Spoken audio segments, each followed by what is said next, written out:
to have Collabro all the way from Britain. Guys, welcome to Canada. Thank you very much. Making your Canadian debut. Yeah, I'm excited. I'm guessing you're excited about that. We want to introduce Matt, Tom, Jamie, and Michael, who are here. Guys, first of all, you guys look pretty stylish. Thank you very much. I feel like we all now have to step up our game because of you guys. But listen, you guys are in town making your Canadian debut, but I also want to talk about this amazing event. Before we talk about Britain's Got Talent and everything, you guys are performing for something very special at the Providence Healthcare's 23rd Annual Silver Ball. This is an event that raises money for people who are in palliative care, long-term care, community programs. And I'm guessing when you've gotten to a point where you're successful, you're well known, it's always great to lend your name to something that's going to do a good cause for something else, for someone else. Yeah, absolutely. We went to the health centre yesterday, actually. We saw the amazing work that they do there, and it's so great to be part of the Silver Ball tonight. Well, it's fantastic. I'm sure everyone who's going to be at this amazing black tie fair is going to love these voices. Speaking of the voices, 2014 Britain's Got Talent. I mean, when we watch these shows at home, a lot of people sit there and say, that must be nerve-wracking for these guys to not only get up in front of the audience, but in front of those judges, like Simon Cowell. We all know what this guy can be like. What was this experience like for you guys? Yeah, well, you know what? We were doing something completely new. We didn't know if people were going to love it or hate it, so it was incredibly nerve-wracking going out in front of, as you said, the 4 judges and millions of people sitting at home watching on TV.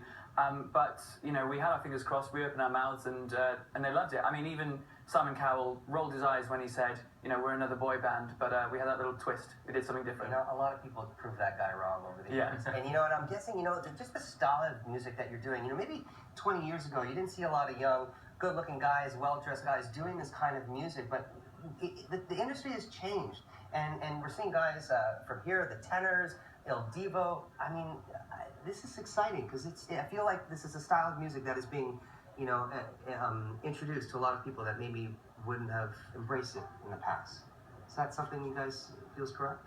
Yeah, absolutely. I mean, that's one thing that we felt like when we went on Britain's Got Talent, there was like a surge in boy bands with like One Direction, but there's also this sort of musical theatre with the Phantom of the Opera film, and the Les Mis film had just come out as well. So obviously there was this rise in both, and then we were like an amalgamation of both things. So it sort of happened at exactly the right time, and that's why we just make an effort with sort of looking young and fresh and keeping our appearance, you know. And you know what? You guys have been touring the world. You're performing several different continents, and I know that 2017 is going to be very much similar like for 2016. I hope you guys have your passports updated. What's going to be happening for moving forward for future tour dates and whatnot? So it's been amazing. Obviously, so far we've done Japan, Hong Kong, Canada, America. We've done, as well as them sellout dates, we've done our own UK tours, so it's been incredible. But we've got more international dates coming up. Hopefully Japan, hopefully Canada again, that'll be insane, and hopefully we'll have another UK tour as well. And you know what, I know it's not easy for whether you're a Canadian or American act to chart on the British charts, even for British groups to chart high on the British charts. And Stars was the fastest selling debut act, reaching #1 in the UK.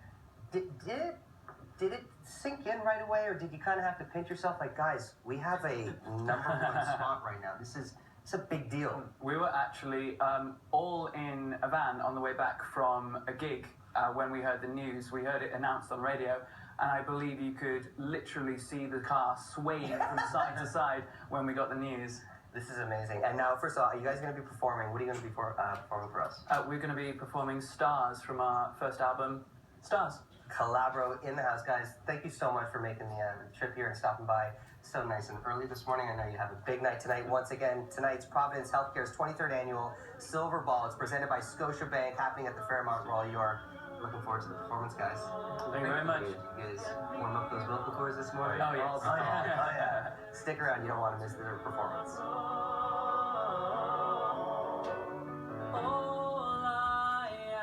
She's watching us. CTV tomorrow. Curses. It's what the evil queen does best. Maybe we can trap her in the world behind the mirror. Anything you can dream of, I've already dreamt it. And now, Something doesn't feel right. she will create What have you done with Em and Regina? her most destructive spell yet. Kill them. Once Upon a Time. Tomorrow at 8/7 Central on CTV. The other day someone said to me, for every door there is a key, and on the other side there's what we're